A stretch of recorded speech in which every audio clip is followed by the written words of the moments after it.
Boa tarde a todos, bem-vindos a mais um Labô Lectures. Estão todos aqui comigo, me falem se estão ouvindo bem, como está o nosso som. E hoje temos um convidado muito especial, convidado pelo nosso coordenador do Grupo de Comportamento Político, o professor Fernando Amedi, que está aqui com a gente também, junto com o nosso diretor, Luiz Felipe Pondé. E esse convidado é nada mais, nada menos do que o professor Jason Brennan. Jay, I'm going to talk to you in Portuguese for some minutes. Everybody knows, but okay. Bom, em primeiro lugar, ele falou para eu chamar ele de Jay, pessoas, então, por favor, não fiquem com inveja, a vida é assim mesmo, não é? Professor Brennan é filósofo e professor de Estratégia, Economia, Ética e Políticas Públicas na Georgetown University. É autor de 13 obras, dentre elas Against Democracy, Contra, Democracia, Good Work If You Can Get It, When All Else Fails, Resistance, Violence and State Injustice. E seus livros já foram publicados para mais de 10 idiomas. E a palestra Democracia é a regra para hobbits and hooligans vai acontecer agora. Eu agradeço. Boa tarde a todos. O grupo do Fernando de Comportamento Político já está aqui em peso. Já estou vendo aqui. Eu agradeço demais. Fernando, você gostaria de falar alguma coisa? Pondé, por favor. Felipe? Well, Jason Brennan, it's really a pleasure to have you here with us. We've been studying your work. I think it's a very important work to think mainly on behavior in terms of politics. So I thank you very much for having accepted our invitation. It's really a pleasure to be here with you. Okay? So, I just want to repeat Pondé and say it's a pleasure and an honor to receive you, Brennan, Jason Brennan, and your work simulated many discussion in my research team. So I thank you for accepting our invite, okay? Yeah, thank you so much. Pessoal, então vamos fazer o seguinte, o professor Brennan vai falar durante 40 minutos e depois a gente vai ter o tempo de perguntas e respostas. Fiquem à vontade para colocar os comentários e as perguntas aqui no Facebook. Obrigada. Jay, please. Okay, well, thank you very much for having me here today. Is it muito obrigado? Is that correct? Yes, okay. Correct, yeah. It's been a while since I've been to Brazil. I actually visited the University of São Paulo in the year 2005 for a conference on Kant. So that was quite a while ago. Yeah. But I love São Paulo. I went to a soccer game and went to a large number of guitar stores, which you have an abundant number of. So thank you very much for having me. It's really an honor that you're willing to spend an afternoon with me. I think I'm going to share a PowerPoint slide with you. I think for some of you who, if you've read the book, a lot of this will be review. For those who haven't, a lot of this will be new. But I think even for those who have read the book that we're talking about, a lot of this will be an addition or new thoughts on this. So thanks very much again, and I'll just get going. In the United States, at least, it's very common for us to teach children how democracy works roughly around what we call 6th grade, around age 11 or 12. You get taught a model of how democracy is supposed to work, and this model is meant to explain why democracy works and also why it's good. And the model is very simple, so let's call this the populist model or the 6th grade model of democracy. It says that most voters start with a sense of their individual interests and their individual concerns. It doesn't have to be self-interest, but they care about various kinds of things, right? They care about the environment or making sure that there's less crime or improving healthcare or whatever it might be. Then they go and they learn how the world works. They gain an understanding, a basic understanding of how the economy functions, an understanding of what politics can and can't do, of the sociology of our life, of criminology and so on. And on the basis of this, their values and what they know and about how the world works, they form policy preferences, sets of policies which they think would be better or worse. It doesn't have to be as robust as an ideology, but something like that. Then what they do come election time is they look at all the various political parties that are on offer, and they find the one that best matches their particular interests and concerns, perhaps the one that best matches their policy preferences. Or alternatively, if they recognize that that party has a very low chance of winning any seats in parliament, they might pick a party that has a better chance or a candidate who has a better chance, and they compromise. The theory then says that because all of us are doing this, all of us are at the same time picking a candidate or a party based upon our policy preferences, which are based upon our interests, then what will happen is when we elect somebody, that whoever we elect, whatever party we elect, whatever candidate we elect, will in some way represent the will of our individual wills, or what we care about and our concerns. They'll in turn, because they're trying to win an election, do what we want them to do and try to keep their promises. So they'll basically turn our preferences into policy. And finally, the last step of this model says that if they do a bad job, if they fail, if they're not very good at it, or even if they give us what they promised, but it turned out that we were wrong to ask for it, we will remember that they did a bad job and come the next election, vote them out. So to summarize this model, which is the model that most people have in their heads of how democracy works, democracy converts popular opinion into power. That's my friend Phil Parvin in the United Kingdom. That's a summary of it. He rejects this model, but it's a very good summary. So this is the view that most people have about how democracy works. And if it were true, it would say a lot about why democracy might be justified. However, it's probably wrong. In fact, probably every single step here is wrong. Once we go from here to here, we've already made a mistake. None of this is true. So there's a wide amount of research on this that's been conducted over the past 70 years, looking into more detail about actual voter behavior. What do voters know? How do they behave? How do they form their opinions? Where do their opinions come from? Do they even have opinions? If they have an opinion, how long do they have it? Are they consistent? How do they interact with other people? How do they decide whom to vote for and why? And what this research basically says is that all of this stuff is mistaken. This is not how most people behave. Instead, a better model for most voters is that the overwhelming majority of voters are deeply ignorant of almost everything interesting about politics. They know very little. That doesn't mean they're ignorant about their day-to-day lives, but they're ignorant in political issues. They're also highly irrational and biased in the way that they process political information, and I'm going to get into what that means. They're largely innocent of ideology. Very few people, except for the cognitive elite, have firm political opinions which stick around over time, and many people who appear to don't really. I'll tell you what I mean by that in a moment. Most people have very few political beliefs at all. They're basically innocent of having policy preferences. Nevertheless, despite not really having an ideology, despite not really sharing the party platform of the party they vote for, most people who attach themselves strongly to one political party and vote for that party all the time. They're highly tribalistic and always want that party to succeed, and they're extremely partisan and nasty towards people who are members of other parties. And finally, people are terrible at voting retrospectively. They don't remember what happened in the past. They're not able to assess past candidate performance. And when they vote to, punish someone for bad behavior, they don't really have much idea of what they're talking about. So if that's true, that's really disturbing. Why think any of this is true? Let's take a step back and look at this stuff more carefully and then ask, if it is true, what does it mean about the value of democracy? So, the great English philosopher and economist John Stuart Mill wrote a pamphlet called Considerations on Representative Government. He was not defending democracy per se. He actually advocated a plural voting system, which technically is not democratic. But he had a hypothesis about what democracy or representative government would do for us.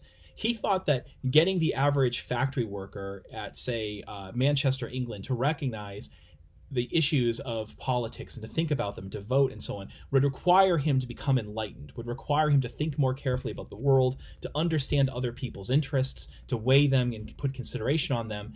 It would be a little bit like getting a fish to discover there's a world that exists outside of the ocean. So he thought that politics would enlighten and ennoble us. But he didn't really have data or evidence for this. He was largely speculating because at the time he was writing, at the end of the day, politics was mostly an educated man pursuit for upper class men. Joseph Schumpeter had a very different view. He said that the typical citizen is stultified by politics. They drop into a lower level of mental performance as soon as they enter the political field. They reason in ways they would recognize as infantile in their legitimate sphere of interest. They become primitive again. But he also didn't really have the data to back this up because empirical research on voter behavior didn't really exist at the time. It's largely speculation. Unfortunately, we now have the research. We've started doing it really around the late 1950s in the US and then spreading elsewhere at other times, looking at great length at how voters think, what they know, what they don't know, how they process information, how they interact with those with whom they disagree, and so on. And now we don't have to speculate. We know what people are like. And while there's tremendous variation, you can basically fit almost everyone into two major categories, which I call hobbits and hooligans. So if you've ever read the Lord of the Rings novels or The Hobbit, or if you've watched the films, you might remember that hobbits live a kind of genteel British lifestyle. They just want to eat breakfast and their second breakfasts and their elevensies and smoke their pipes. And they're not really concerned about the grand cosmic goings-on of the world, even though there is a cosmic battle between good and evil going on. Well, the political analog of this, when we look at the typical citizen in a modern democracy who chooses not to vote, as well as the majority of like kind of lower information, lower education citizens, what we tend to find is that they basically have almost no political opinions at all. They know basically nothing about politics, and they just don't really care. They're just not that interested in it. So they stay home. And then there are hooligans. If you've ever been to, sports games are a good example. When you say go to a football game, I've actually went to a football game in Sao Paulo, and I forget the names of the two teams, but I think it was one of the city teams versus a rival state team. I remember that the concierge told us not to wear certain colors in order to make sure we wouldn't have any physical or verbal conflicts with anybody. They separated the stadium into two parts. You had to walk about 2 kilometers around to get to the other side of the stadium. There were metal barricades up and police officers manning the metal barricades. Now, the fans at this sports team, I'm sure if I'd asked them, would remember statistics about how their team had performed 10 years earlier. So they're very into their team. However, probably when they are given information, they process that information in a way that's very flattering to what they'd like to believe. If a foul is called against your team, the referee must be blind. Of course, that's unfair. If a foul is called on the other team, of course, that was fair and the right thing to do. That's how we think everywhere. I'm from New England. We have American gridiron football. Tom Brady is God to us. And when Tom Brady was accused of deflating footballs in the United States, people from New England like me say, of course he was innocent. And everyone else says, of course he was guilty. But we're just taking information and interpreting it the way we'd like to that flatters our pre-existing beliefs. When we look at most citizens in democracies who participate heavily in politics, they are hooligans so described. They are higher information, though not really high information. They know more about politics, but they're incredibly biased and they're incredibly nasty towards members of other teams. They don't reason in a careful way. That's what democracy basically is. It's hobbits and hooligans. Roughly, in most modern democracies, roughly about half of the population would be a hobbit so described, and maybe about half of the population would be a hooligan so described, and then some variation therein. That's what we have to work with. We're not working with people who are choosing politics on the basis of their legitimate interests and voting to promote them.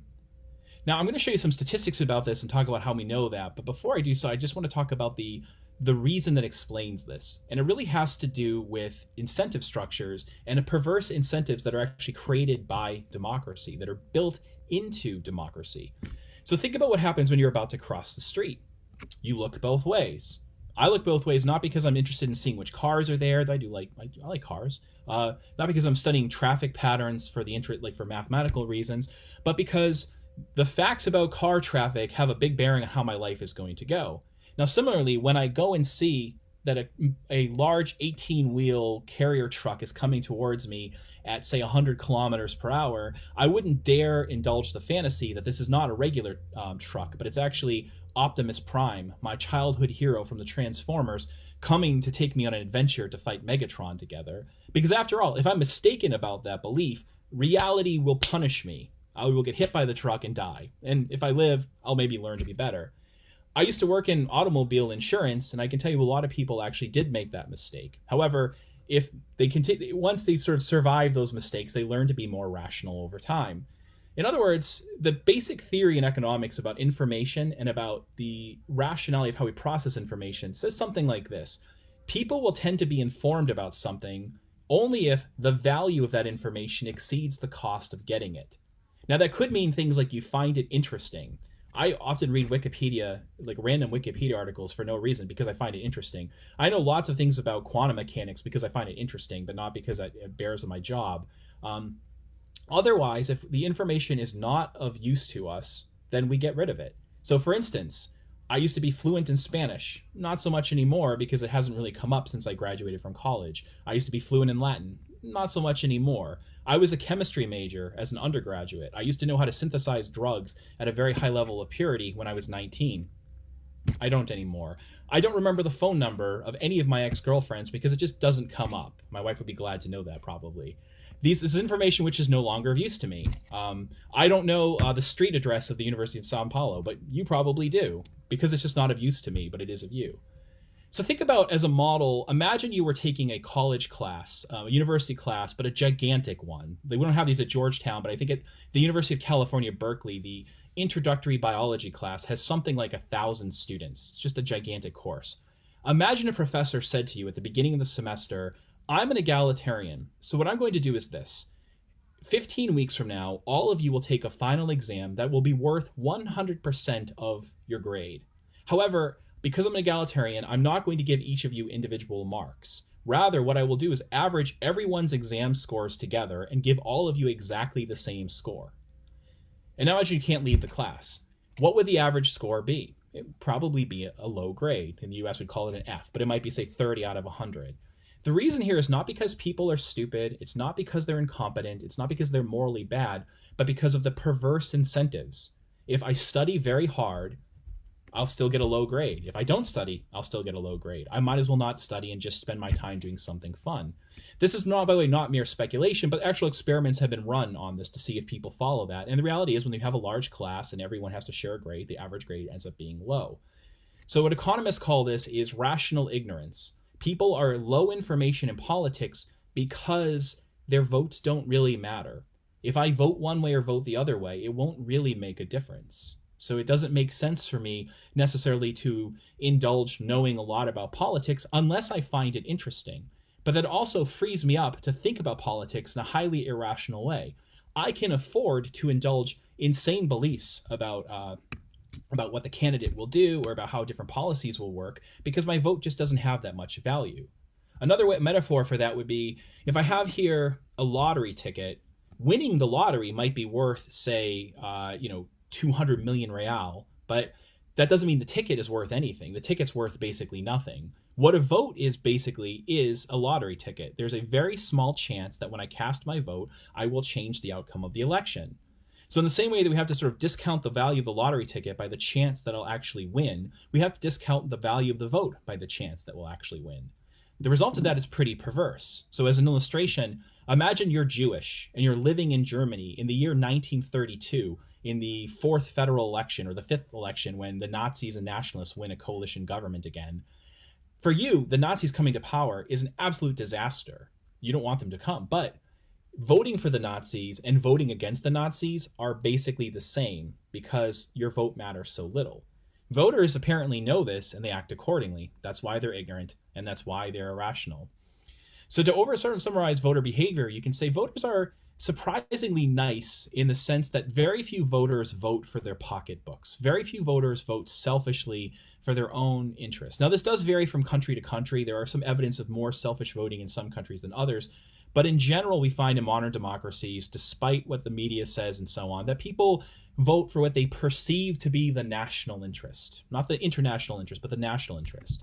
But nevertheless, they're ignorant and misinformed. They measure up in motivation, but not in their cognition. They don't know much, but they mean well.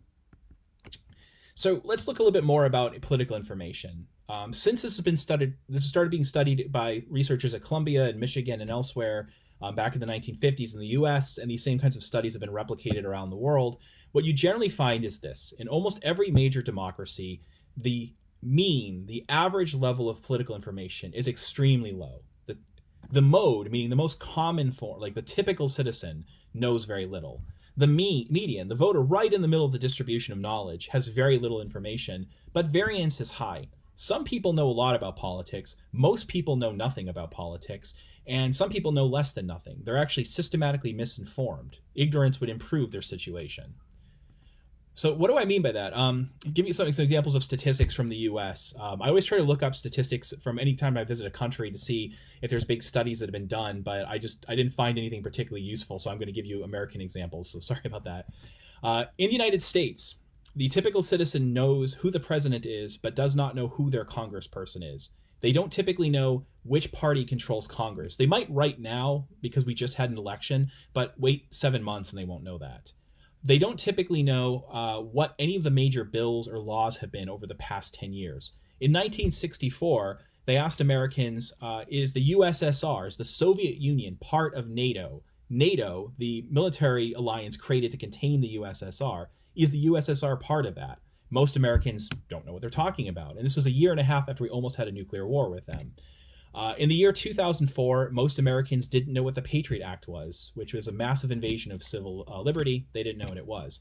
In the year 2004, most Americans didn't know how much money was spent in the Iraq War, how many people had died in it. They didn't know about the biggest expansion of the welfare state in the U.S. since the 1960s. They know basically nothing. They don't know what direction statistics are going, whether crime is going up or down. They don't know how much money the government is spending on things. They pretty much know who the president is and almost nothing else. Now, in some countries, say Switzerland, they might be a little bit better, but in general, you find that's what it is in almost every single country. So what's really going on when it comes to politics? I think the best kind of model, or there's two models for politics that work really well. One is to think of politics as sports fandom. Here, these are people in Pittsburgh in the United States. These things that they're waving, this is called the terrible towel. And so if you ever go to a Steelers game, you'll see people waving these flags around. I mean, in the Sao Paulo game that I went to, football game, people had these gigantic banners that took up an entire section of the stadium. They sang songs. It's the same sort of thing. We show in our enthusiasm for a particular team, and we get social benefits from doing so. When I'm in New England and I'm wearing my New England Patriots t-shirt, then other people say, oh, you're one of us. We're more likely to be your friend. We're more likely to date you. We're more likely to do business with you. It's a way of proving fidelity to the group. Or think about religion from a sort of sociological standpoint. What is the sociological function of religion?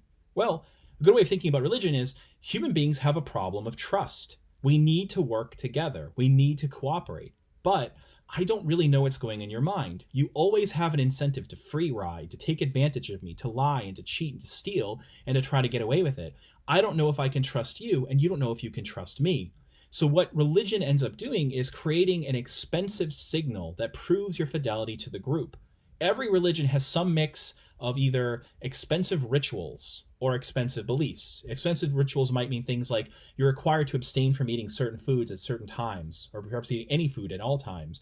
You're required to dress in certain ways and not dress in others. You're required to do certain things at certain times and maybe even engage in certain kinds of ritual mutilation or so on. And the fact that you go through with this proves to people that you're one of them. Similarly, you might be required to believe a bunch of bizarre metaphysical claims, but the fact that you believe this stuff and affirm it shows that you're one of us. And from a sociological standpoint, it works. Groups that have a shared ritual actually trust each other more and work together better. There's less free riding, there's more trust. Politics is kind of like that as well. When I affirm a certain set of political beliefs or show my loyalty to a particular political clan, that causes people to like me and trust me and work together with me. And then the question is just which group am I trying to fit in with? So a better model of what's happening in politics is something like this. Most people have a sense of what their identity is. I think of myself a certain way. It might be I'm an artist, or I'm a college professor, or I'm a Boston Irish Catholic, or I'm a Southern evangelical. Oh, I'm a Bavarian, might be something like that. And then through basically historical accident, that group gets affiliated with a certain party. You can demonstrate that it rarely has to do with that party being particularly good for that group or good for their interests. It's not because people in that group share the party's ideology. It's not because they believe in it. It's not because they agree with their goals.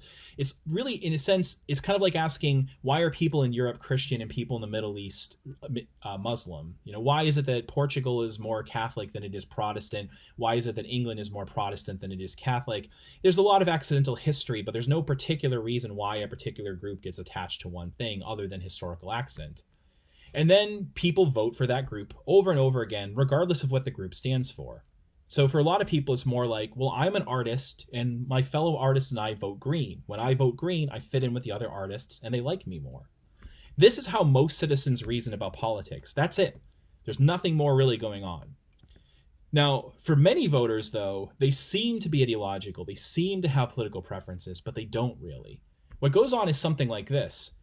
They do all the same steps as the previous voters. They have a sense of their identity. Their identity group is attached for arbitrary, accidental, random historical reasons to a particular party. and they always vote for that party. But some people, what they then do is, at any given time, they look up what the party stands for today, and they rationalize that they agree with that party platform, but they don't really. An example of this would be the Republican Party in the United States, up until Trump became the presumptive nominee, was a pro-free trade party.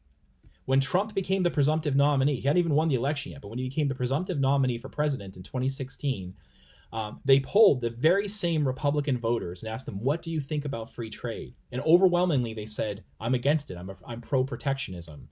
In the same surveys, they asked people, why did you change your mind? And they said, I've never changed my mind. I've always thought this way. But we know they haven't because we've interviewed them over and over again. It's the same thing that happens with sports, right? So Jimmy at the Lansdowne pub in Boston, if you ask him in the year 2018, what do you think of Tom Brady, the quarterback of the New England Patriots? Jimmy says, greatest quarterback of all time, man. He's just, he's the best. You ask him today what he thinks of Tom Brady, and he's like, Tom Brady, by the way, has now moved to another team. So his reaction is, he was always overrated. What can I tell you? I always thought that. And Jimmy's not lying. He's sincere. He doesn't realize that his beliefs are actually vacillating. So for a lot of people, for most Americans, it maybe works like this.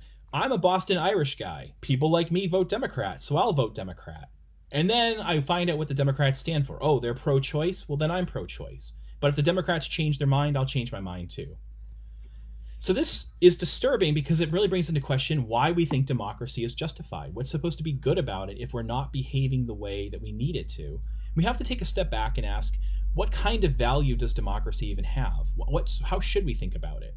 And I have three basic models here for the kind of value that a political system might have. One thing you might think about is a hammer or any kind of tool, like this iPhone, right? This is a good iPhone. It's pretty new. It does lots of wonderful things, but I don't value this for its own sake. It's a useful tool to providing certain kinds of benefits. And if I could find an even better tool, I would just use it at the similar cost. Money's like that too. I don't value money for its own sake. I value it for what it can do for me. Hammers are useful. So one question is democracy valuable the way that a hammer is? It's just a useful way for producing certain kinds of good political outcomes. So I think it is. I think there might possibly be better tools, but I think it is a pretty good tool. Most people, however, when you ask them about the value of democracy, think it has more than just that kind of value. Oftentimes they say that democracy is valuable the way that, say, the Mona Lisa is valuable. It's valuable because of who made it. It's valuable because of what it symbolizes, because of what feelings it evokes in us. So people say things like, democracy is a way of expressing the idea that everyone is equal. Well, yeah, it is. There might be other ways of doing it, but it is. And finally, some people just say democracy is valuable the way that human beings are valuable. It's an end in itself. Even apart from what it expresses and what it does, it's just an end in itself. It's good for its own sake, period. So I'm pretty skeptical about these other two sets of values. I just tend to think of democracy as being like a tool. It's a useful tool in some circumstances, but no one would insist on using a hammer when you need a wrench, and no one insists on using a hammer when you have an even better hammer available. So the good question for you is then, what kind of value does democracy have? Is it really the best system? Are there better systems? And should we try experimenting with them? Now, in the book Against Democracy, I spend a lot of time, I've mostly so far reviewed political science and economics, really the empirics about voter behavior. I haven't really spoken at great length about the philosophical issues. Most of the book is really philosophical, and a lot of it is meant to say, our philosophical theories about what makes democracy good need to be based on actual voter behavior. How do people actually behave? Because many times the arguments we give on behalf of democracy don't work because people don't behave the way we need them to for the theory to make sense. So it's just some examples very quickly. A lot of people say democracy is government by consent. Now, David Hume refuted that before there were even any modern democracies. It's true that in some way democracy reflects preferences, it gives people a say, but it's not genuinely a consensual relationship. When I bought this iPhone, that was consent. If I'd chosen to buy a Samsung, I would have a Samsung. When I voted in 2016, I voted against the person who became president. He still became president anyways. In 2004, I didn't vote at all.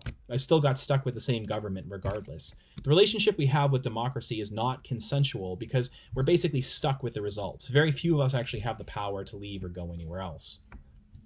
Some people say that democracy empowers us as individuals, but that's really a misunderstanding of what democracy is doing. The whole point of democracy is to disempower individuals in favor of the collective. So when I vote, I don't really have any control over what happens. Voting is a little bit like saying, I'm going to command the sun to set.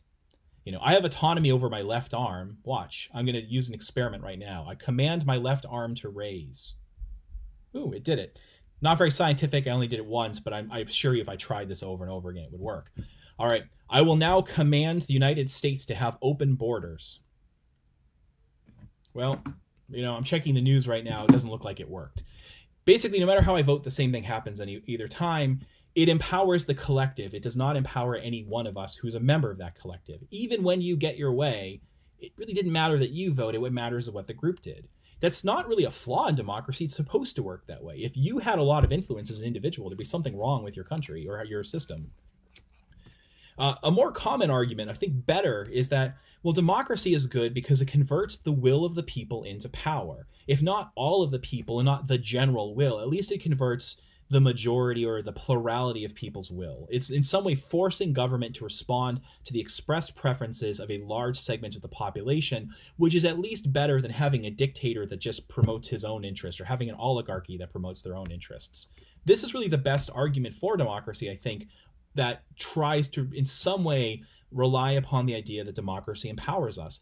The problem, though, as we've just seen, is that, well, people don't really have a will. They're not voting on the basis of ideology. It's more likely that I just parrot whatever Joe Biden says, then I vote for Joe Biden because I actually agree with him.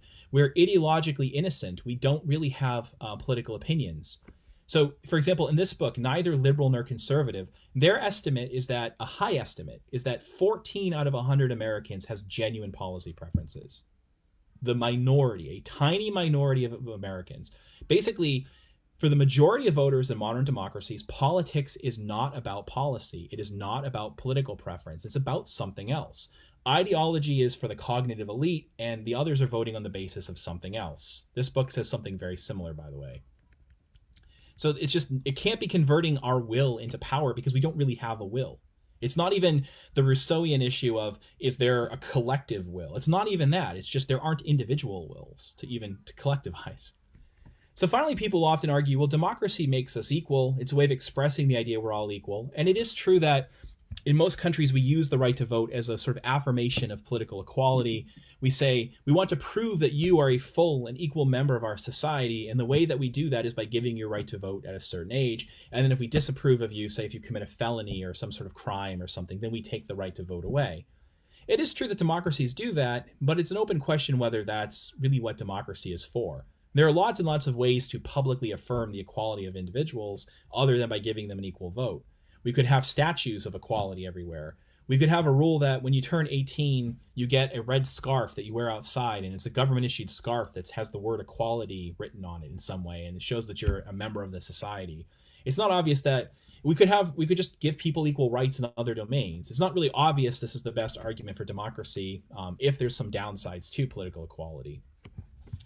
So I think at the end of the day, the best argument for democracy is that it works pretty well, and we don't really know if anything works better. Everyone loves to throw this quotation from Winston Churchill at me, so I just use it now to preempt them. Winston Churchill said, supposedly, it's somewhat apocryphal whether he really said this, no one pretends democracy is perfect or all wise. Indeed, it's been said that democracy is the worst form of government, except from all the other ones that have been tried from time to time. So the issue here seems to be, well, when we look around the world, democracies tend to be better performing than other kinds of systems. Their people tend to be happier, healthier, wealthier, etc. They tend to have a better protection of civil liberties, a better protection of economic liberty, a higher standard of living, a greater protection of the vicissitudes and downsides of economic life, etc., less war. So it seems like democracy functions better than oligarchy, dictatorship, one-party political systems. So maybe that's the best argument for it. It just works pretty well. Keep in mind, though, when we're saying it's better than dictatorship, we're using a pretty low bar.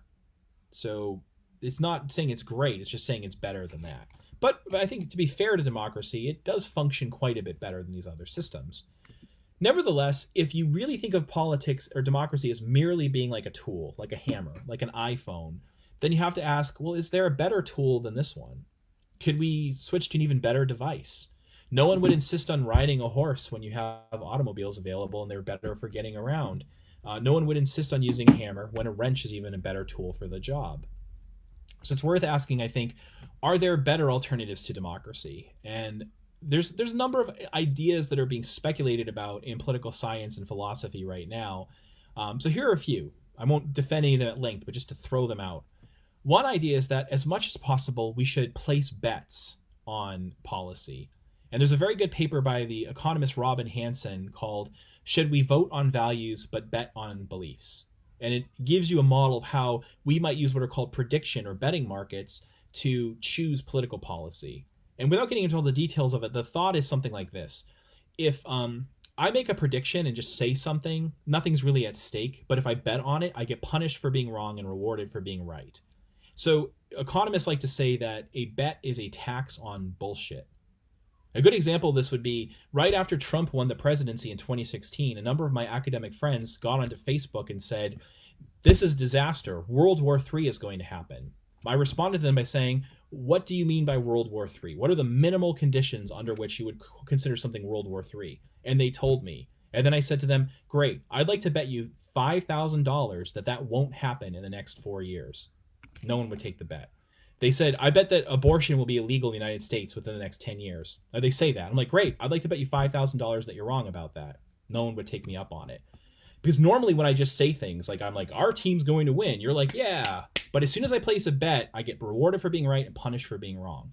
Because of that, prediction markets have a tendency to be better at making predictions about the future than any other kind of system we know about. What if we could use them to pick policy? Some people, like my friend Alex Guerrero, the philosopher Claudia Lopez Guerra, and a few others, defend using lotteries.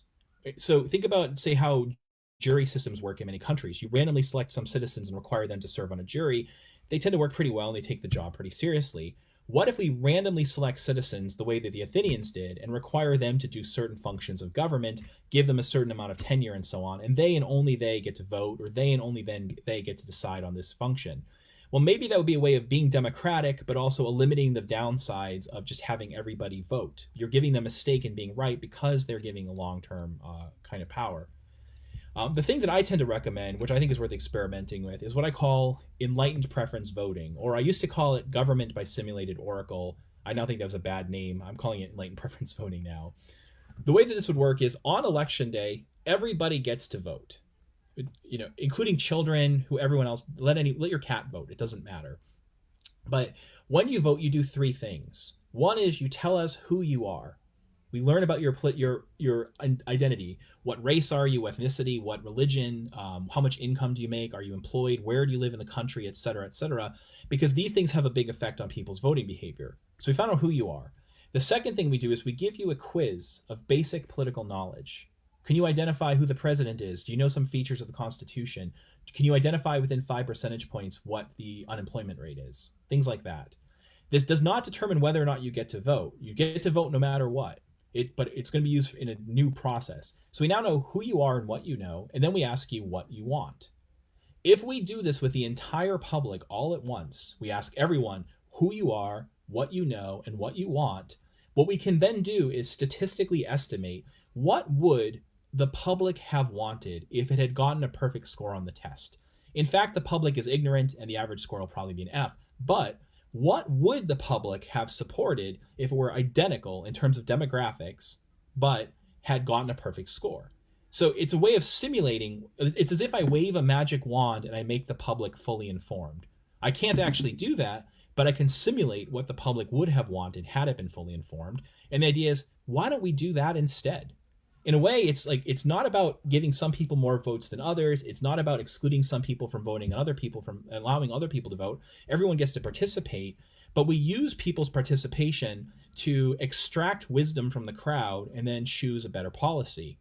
Now, this method has been used in political science and economics for decades to study the question of how information affects policy preferences or how demographics affect policy preferences. But we could use it to govern and govern better. Some results of this would be, like, as I've done the regressions, had we used enlightened preference voting in the UK in 2016, they would not have voted for Brexit. Now, it's more radical even than it sounds, because the question is not something like, who would have won in 2016 in the US if we'd used enlightened preference voting? Would it have been Clinton, or would it have been Trump? Actually, it's more profound than that, because parties run candidates on the basis of the voting system that you have. If we had enlightened preference voting, we would have better quality candidates, better quality parties, better policy platforms to begin with. So it's even more radical than just making a better choice among given choices. It actually changes and improves the kinds of questions and choices that we have. So these are just a few ideas about alternatives to democracy. So thank you for letting me try to summarize a 300-page book to you in a short period of time. And thank you once again for spending your afternoon with me. And I'm really happy to take any questions or comments you might have. Thank you. Thank you so much. Thank you. People are really thanking you for your talk and for your book and for accepting the invitation here, Jason. So here we have many, many questions and compliments. But first of all, I would like to ask you, if you remember the soccer game that you went to here in São Paulo, let me ask you something, because probably you are going to vote for me or against, because here with Fernando and Felipe, we have some kind of, how can I say, disagreements. Let me see if you remember. Was it Corinthians, the name of the team, that you were not supposed to wear green in the stadium? Yeah, I believe one of the teams was Corinthians. That sounds familiar. Yeah, sounds familiar. That's it. Yeah, it's a very dangerous team, Jason. It's not. It's the best very team in violent, Brazil. full of hooligans. The best team in Brazil. It's the best. So we went to a very nice Not actually. So let's go. Let me ask you something from the group of Professor Ahmed here from Political Behavior. Are hobbits and hooligans able to understand the meanings and ideas of epistocracy? I doubt that they would, because they don't understand democracy. Yeah. So no, I think they won't. The typical citizen right now doesn't understand how democracy works. They don't. Not only do they not understand typically the constitution of their country, they don't understand the bylaws, they don't understand what people have the power to do. There have been studies done where they ask citizens, what do you think your member of parliament, your congressperson actually has the legal power to accomplish? And then they compare that to what legal scholars and political scientists who know about this think. And they find that people have no idea. That's why you get weird things where people will, in the United States, will say things like, I'm not willing to vote for the county comptroller if they're pro-life, even though the county comptroller doesn't affect that in any way. So that also the stuff about voter behavior that we've just discussed about the way that democracy functions, people don't know that. Not only do they not know the new stuff that I'm telling you, but they don't even know the 6th grade model. The thing that they're taught in 6th grade about how democracy, they don't know that either. So no, I think asking for people to understand the system that they're working under is a tall order. It wouldn't work in epistocracy. They wouldn't know it, and they wouldn't know this, and they don't know it in democracy either. It's the same thing in Brazil. I think it's absolutely the same ideas. People don't know. And we are here in São Paulo specifically, we have the elections for mayor next Sunday, the second to people. And we are like in a war here on social media and everything. And it's exactly as you said, democracy converts popular opinion into power. So there's been a war on social media as well. Paulo here is asking the question, Jay, have you read Democracy Under Siege, the last book by Frank Furedi? I think it was published 20 days ago.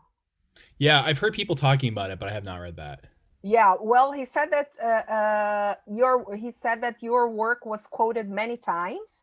And he says that he would like you to comment a part of the book that says, anti-democratic literature is underpinned by a profound sense of anxiety about the loss of elite authority. And he would like you to comment about it. Yeah, thanks. You know what? I remember hearing that because I have a Google search that like shows when my name shows up on things. And then I'm always curious to see what people say.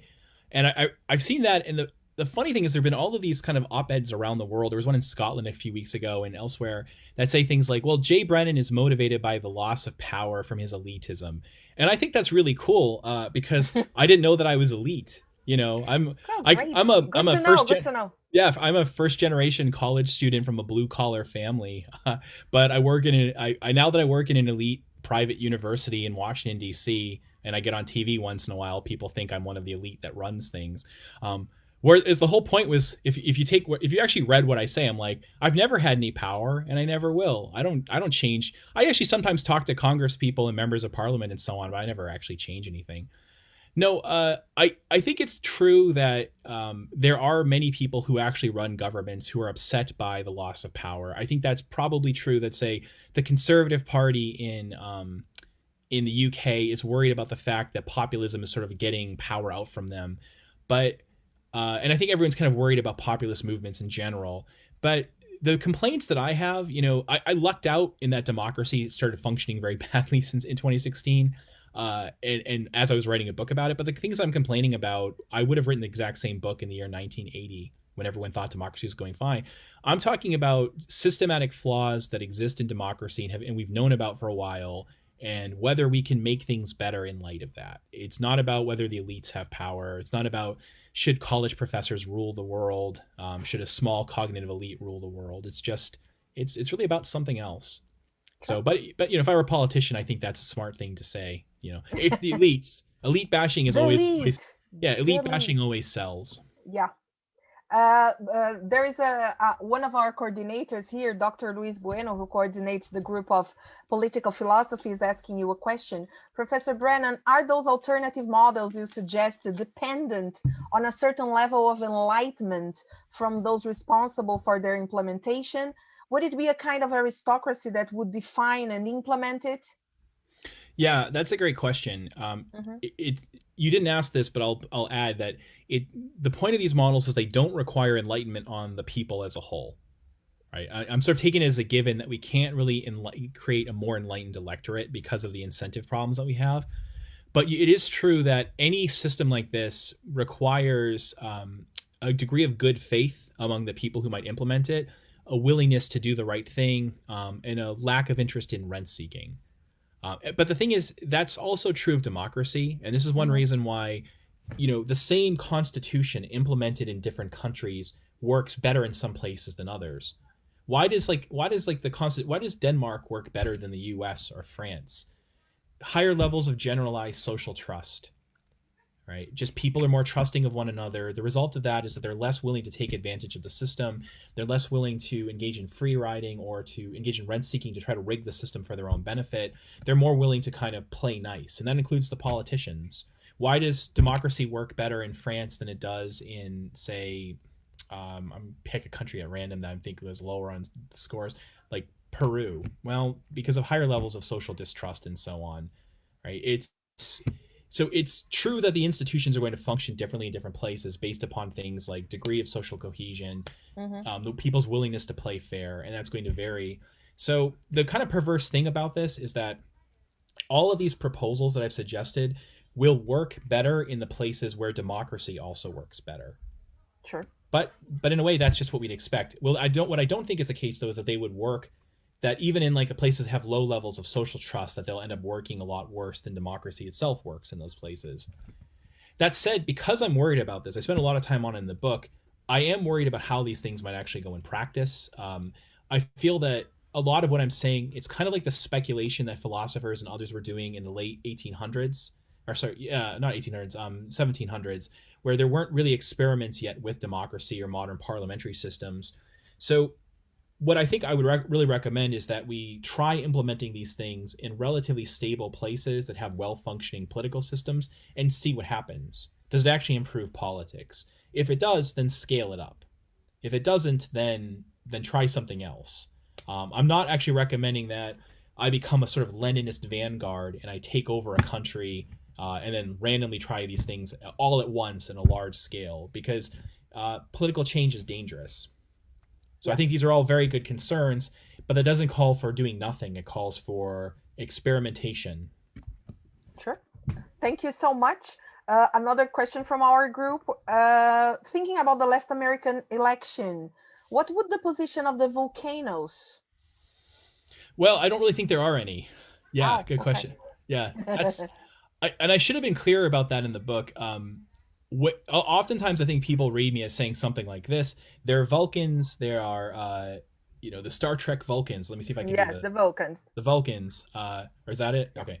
Yeah. I actually don't watch Star Trek, so I always do that, but that's not right. It's this. Yeah, I don't, but we know how to do that. Okay, so they're the Vulcans, they're the hobbits, they're the hooligans, and the Vulcans should rule. Vulcans, yeah. And then everyone's like, Jay, you think you're a Vulcan, so you really mean you should rule. No, I don't really think that. I think it's more, they're hobbits and hooligans, and the question is, how do we make the system better, given that that's what we have to work with? So yeah, there are very few people that I think qualify as Vulcan. I mean, of course I'm a Vulcan, and my friend Jeff is a Vulcan, and Kit Wellman's a Vulcan. There's like 6 of us, but like, you know, no, it's not really a substantial group. The point of the Vulcan thing is to say, people have in mind Vulcans when they talk about democracy. John Stuart Mill thought people are hobbits, but if we get them to participate in politics, they'll become Vulcans. Joshua Cohen thinks that people are hobbits and hooligans, but if we get them to deliberate with one another, they'll become Vulcans, and democracy will work great. But we're not Vulcans. We don't behave that way. Generally speaking, we're hobbits, and the more we participate in politics, the more we become hooligans. Okay, I'm sorry, I said volcano because I think in Portuguese we say vulcano, Fernando. Yeah, volcano, because I don't know this in Portuguese. Volcano.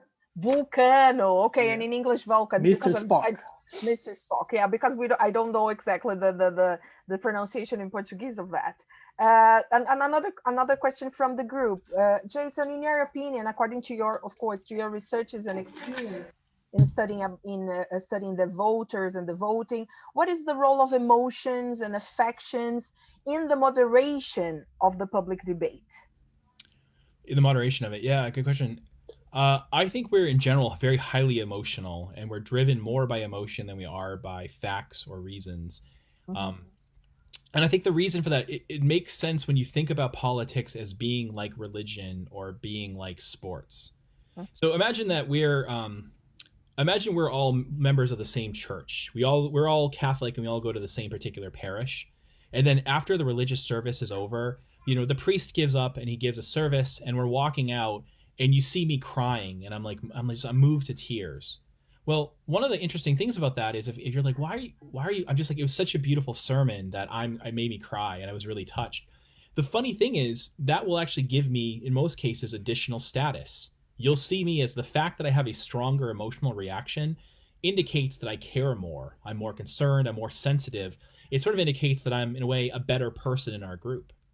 Or as an analogy, consider there's this old folk tale. I'm actually not sure if this is in Brazil, but it probably is. I think it's universal. The Princess and the Pea. Yeah. Okay. So the true princess is the one who can feel the pea under 40 layers of mattresses. Well, having incredible sensitivity to every slight injustice and reacting very heavily to it is a way of signaling to other members of the group how good I am, right? There's a really good book to read on this phenomenon called Grandstanding that just came out. I'm not sure if it's available in Brazil, but it's called Grandstanding by Brandon Warmke and Justin Tosi. It's a really good book. So we almost have a perverse incentive to engage in excessive emotional displays when it comes to politics to prove that we really care a lot, we're really good people, we're highly concerned. And the fact that I have an excessive emotional display, but you're pretty stoic and calm, I guess you just don't care about justice that much, do you? Right. So politics is run rampant with emotion. It's not much about reason. Yes. I think we are going to our last question. Let's go. So thinking about libertarian ideas, it's one question from Fernando's group as well, from Political Behavior, from Rafael Fernando. He sent me a couple of questions from your group. Thinking about libertarian ideas, Jason, do you believe in the possibility of a society without public institutions or any form of state? Yeah, is it possible? That's a good question. I tend to think of anarchism as a good research project. Can we make do without having a state? You know, a state here being defined in the way that Max Weber defined a state, a subset of a society that holds monopoly on the use of force and actually has the power to enforce that monopoly. Can we get by without that? So oftentimes people say things like, if only everyone were an angel, if only everyone were morally perfect, of course we would dispense with the state. But I think that's probably selling us short. I think quite a bit of research shows that people can get by with the state. There are a lot of things where the state does not intervene, and we nevertheless do pretty well. So for instance, Elinor Ostrom, who was the first woman to win a Nobel Prize in economics, she won a prize basically because In the 1960s, people said there's this problem of the commons, and the only ways of solving it are to have the state come in with its iron fist and control everything, or to take the commons and divide it up into parcel into private property and have the state enforce that. And she went out and did research and looked at the actual world, in Spain, in Switzerland, and all in Japan and elsewhere, to see how people actually dealt with these problems when they arose. And she found that people were able to come up with solutions that were non-state oriented, and they worked. There's a really good book by Peter Leeson called 2 Cheers for Anarchy, Why Anarchy Works Better Than You Think. And he demonstrates that people are frequently cooperating without the existence of a Leviathan enforcement mechanism. There's another really good book called Private Governance by an economist named Edward Stringham, who shows that really most of the cooperation that we engage in cannot be enforced by the state, in part because the costs are too high. Like, for instance, when I bought this Sprite Zero at a grocery store, if they defrauded me, if I bought this and water were in it, I could go and like demand my money back. And if they refuse to pay it, I could sue them. But the cost to me of suing them, even if I win, is higher than the value of the thing. So I would never sue them. In fact, most of our economic transactions take place this way. And nevertheless, we cooperate pretty well. So I think there's this mythology that we've subscribed to that says cooperation depends upon having a Leviathan. And in fact, the majority of our cooperation takes place without protection from Leviathan, and without even really a potential for protection from Leviathan. I'd finally say that I honestly don't think that, I mean, even some of the arguments people give on behalf of the state are things like, we wouldn't pay for public roads.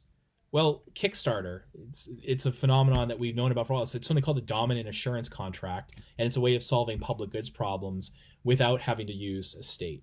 So I tend to think what we should be studying is, are there mechanisms for social cooperation that don't require political power? And if we find that they work and they work well, that's reason to strip away political power and to try these other things. So I think anarchism, we have evidence that anarchism might be able to work pretty well with regular people like us.